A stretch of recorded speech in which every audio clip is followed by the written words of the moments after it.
Hello, Isaac. Rabbi, good morning. So good to see you. Good to see you, Isaac. So exciting. We're still in the Lord's Prayer, Right. and the excitement of the Lord's Prayer continues. I'm so excited to continue a study after almost a month away. So been looking forward to it. Thank you. Okay, so I guess we'll get started on that one verse. Gospel according to Matthew, chapter 6, verse 13. And lead us not into temptation, but deliver us from evil. Okay, Isaac, what does that mean? So, what does it mean? That's a very good question. Um, and lead us not into temptation. So it defines there's a category of something called temptation. There's something called evil. And that as a God is above and beyond all of this. Like he can lead people, that he's praying that God should not lead us into this category called temptation, whatever temptation means. And God can also deliver people from the evil one. Wait, can you read okay, so I feel that there's probably a lot of different translations Mhm. of this verse. And it's interesting how temptation is the focus of the way that you're seeing it. So I have over here, and do not bring us the time of trial, but rescue us from the evil one. So I feel that there's definitely two sides of the coin here. To imagine that it has a focus on trial versus temptation. What's the difference between trial and temptation? So before we answer that, I think we'd be remiss if we didn't notice that Pope Francis in 2017 noted that in this situation, when he translated it, he said, "Do not let us fall into temptation." And I think that would have been like something that would have been out of the norm when he said it that way. So I think it has to do also with do not let us fall into temptation, that from him looking at it that way. So anyways, what's the difference between temptation and trial? It's a great question. So you tell me. I feel like from my perspective, the difference between temptation, at least in the English, temptation has to do with trying to little things that force you to go in one direction. To be tempted to do something means that you already have a slight inclination and you have a obligation to try to override that idea. So, I really want to eat some food that's bad for me, but I shouldn't do that. So it's showing that you already are inclined or have a proclivity to do something. But when you say that you don't want to bring to a time of trial, that more has to do with not the actual before the action, but has to do with after the action. I'm tempted to do A or B, and the trial for when I chose to do A or B takes place after the fact.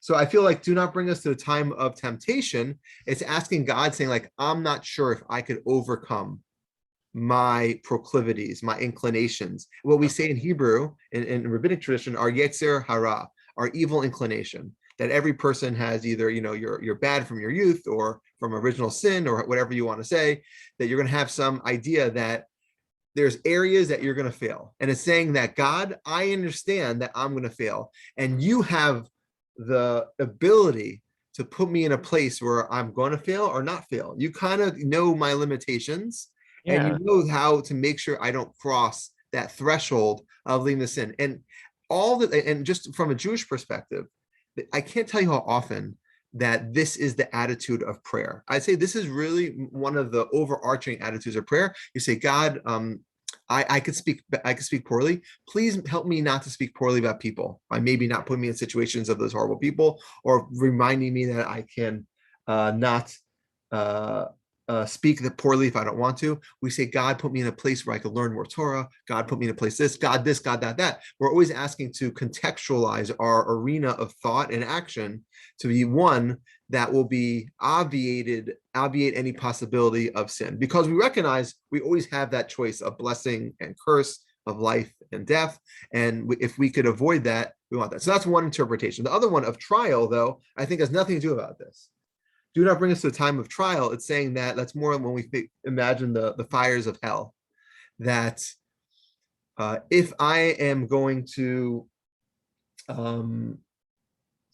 no, again, I feel like, let me take a step back. No, I feel like even to bring me time to trial would also be a time when I feel like trial maybe is one past temptation, that where I don't know what I'm going to do, but it might just be in this case a synonym of temptation, to be honest. So I'm not sure. I'm not sure if there's an additional idea of trial past temptation.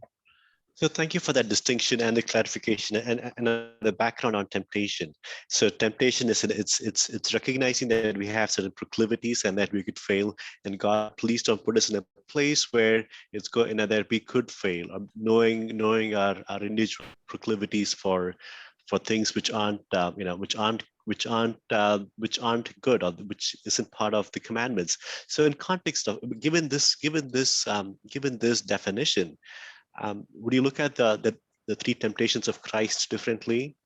Right, we discussed in Matthew 4. Well, it's interesting if those are real temptations, right? Because it's unclear. You and I have always struggled to understand what it means to be a great person at different stages in one's life. I always think about this when we imagine Islam, because what we see is Muhammad would give in different prophecies at different times, and some of those prophecies contradict one another, and then they get written in the Quran, like after he's dead they get compiled and put in place.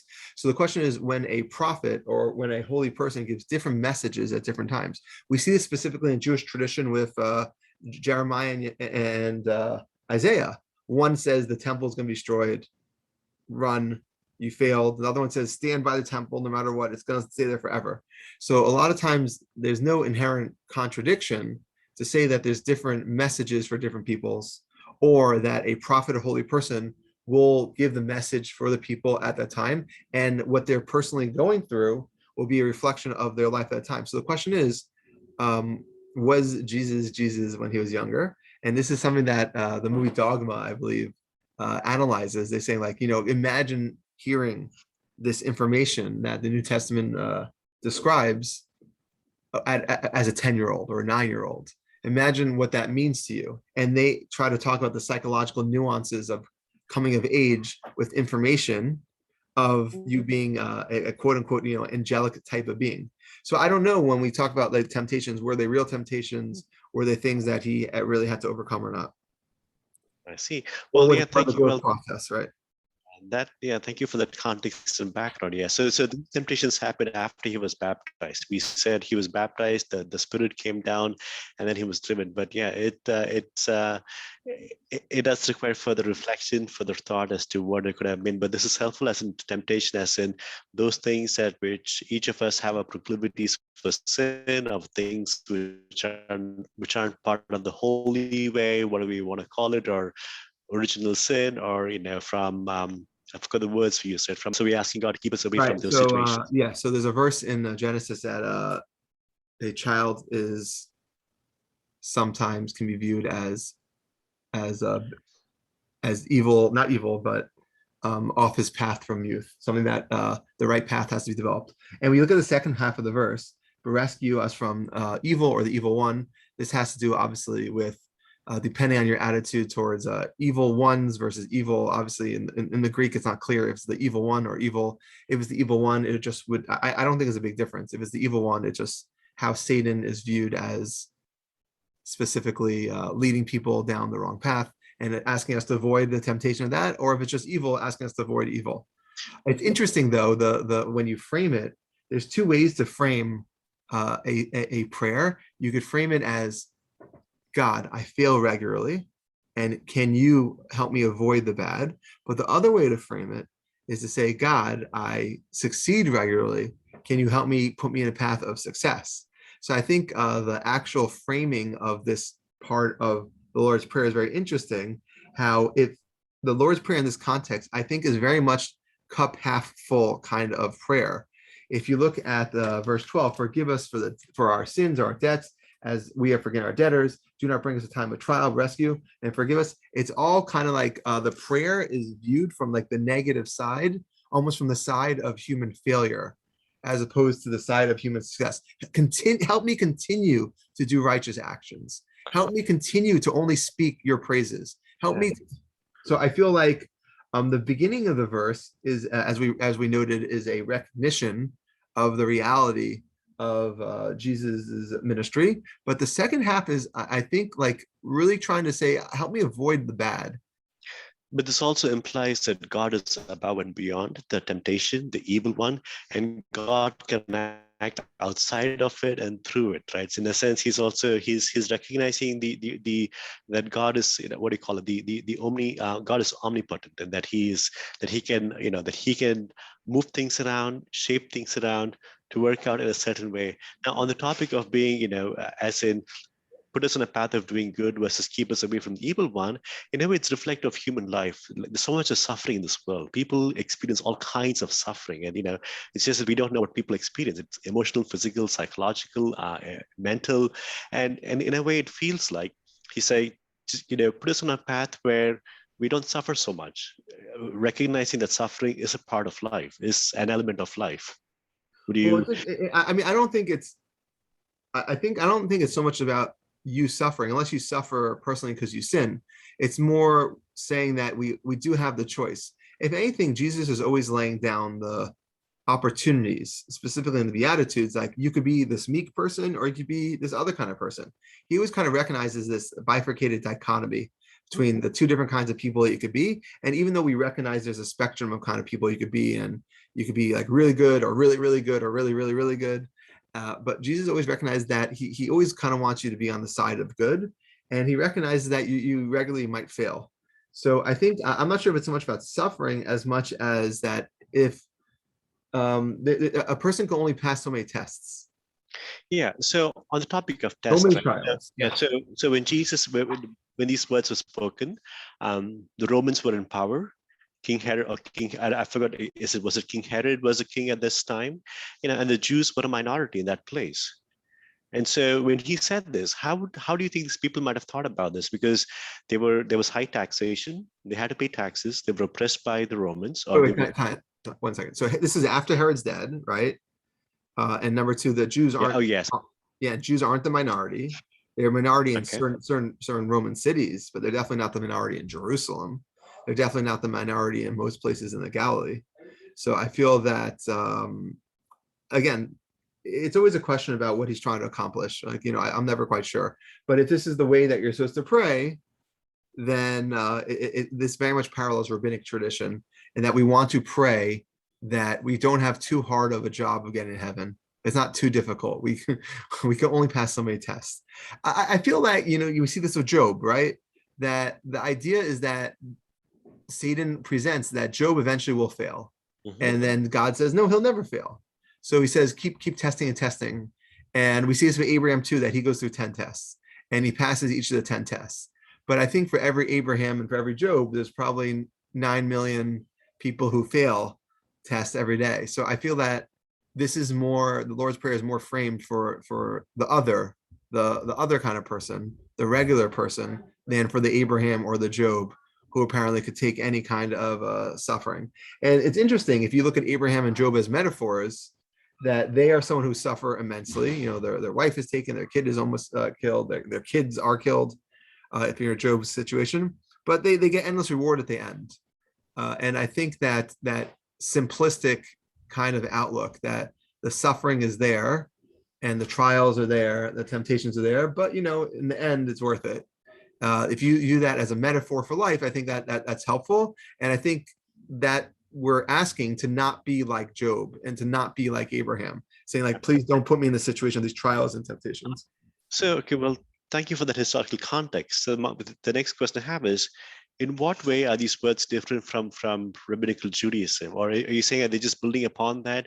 There is nothing, it's within the acceptable. I mean, I could give you a bunch of examples. I think rabbinic Judaism more praise for the positive. Please make the words of Torah lovely in my mouth. Maybe it's not going to be beautiful or sweet. Is there a reason why he chose it? Is there a reason why he chose to put it in this way versus in that way? In a way, is it I think that a lot of times, if you imagine that the kingdom of heaven is there aren't really necessary. Like, do Christians have to do positive actions in order to kind of like bring about the messianic era? I told you, if you view it as a sapiential eschatology, you kind of just have to be a good person because you have to be a good person. But I think if you're viewing it from a messianic tradition, one of your goals, at least, is to help bring the Messiah. And you think that every action that you do will help bring the Messiah. So I think like Christians don't have that incentive. End of the day, like, I grew up with the tradition that if all the Jewish people, all, 10 to 20 million of them, whatever there are, keep the Sabbath properly, according to whatever some rabbi said in rabbinic tradition, the Messiah will come if you keep it for 2 weeks straight. And that Jewish people just keep failing and can't do that. And any generation that Messiah doesn't come, then that shows that generation wasn't worthy of receiving the Messiah. So we always have this idea of this like parental burden and criticism and guilt, that it's your personal fault that the Messiah hasn't come. So I feel we always have that incentive that it's upon each of us as an individual to help bring the Messiah, where Christians don't have that at all. You might want to, you already feel loved by Jesus. You should feel loved by Jesus. You feel that his eternal touch, but you're not doing things to help bring the Messiah. You're I don't doing think so. Isn't that the very theme of Matthew 7, that the kingdom of heaven is rooted in how we act and what we do? Again, earlier we spoke about I don't choice, know. right? Maybe the kingdom of heaven is the kingdom of heaven, but if you do, no matter what you do, isn't that true? I don't think so, right? So that was my takeaway from the Beatitudes.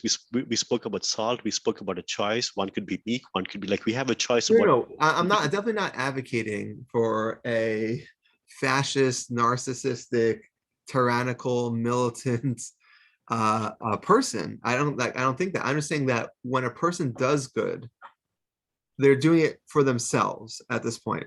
They're not See, really doing it for they're not doing it like you're not doing it for the Christians when you do a good Christian thing.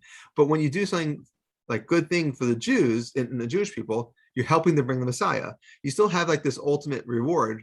I feel like the best reward that you're gonna get as a Christian, like this, I know you don't like personally talking about reward and punishment so much, but when you think about reward, you're getting reward for yourself, but you're not really doing it for Christianhood.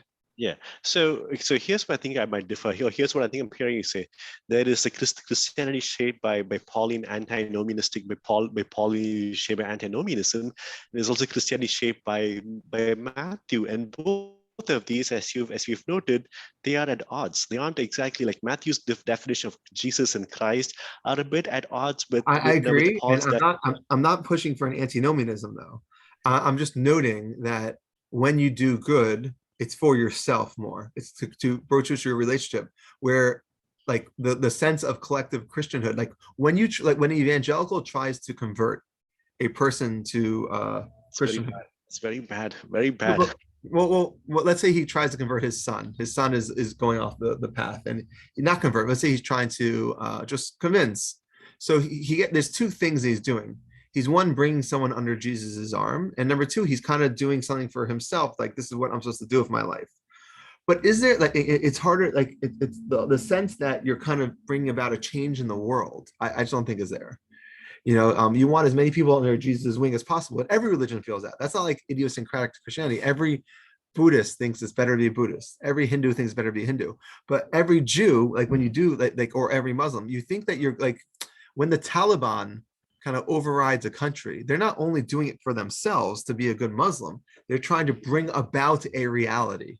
They're trying to change the way the world is. I just don't see that in the way that Jesus lives, and because he believes Messiah, you believe Messiah's already here already, and Yeah. that's why I think just to bring it back to the Lord's Prayer, it makes sense to structure the prayer in this negative sense as opposed to a response that like keep me away from sin because I'm already there. I don't Yeah. need to do, and I don't mean that in an antinomianistic perspective. I just think like we're there.